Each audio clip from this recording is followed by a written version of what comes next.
MIDC भागातील सिद्धरामेश्वर नगर येथून एका अल्पवयीन मुलीचं अपहरण केल्याबद्दल अज्ञात इसमावर गुन्हा दाखल झाला आहे। कल्पना नागेश कोलालू वय 15 या अल्पवयीन मुलीला आई सुशीला शंकर कोलालू यांच्या सिद्धरामेश्वर नगर MIDC सोलापूर येथील राहत्या घरातून कोणीतरी अज्ञात इसमानं कशाचं तरी आमिष दाखवून पळवून नेलं।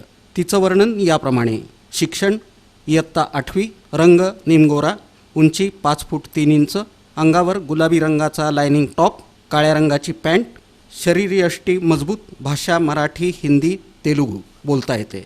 याबाबत अज्ञात इसमाविरुद्ध MIDC पोलीस ठाण्यात गुन्हा दाखल करण्यात आला असून संबंधित वर्णनाची मुलगी कोणाला आढळून आल्यास अथवा माहिती मिळाल्यास त्यांनी MIDC पोलीस ठाण्यात PSI VS बनसुडे यांच्याशी संपर्क साधावा असं आवाहन करण्यात आलं आहे।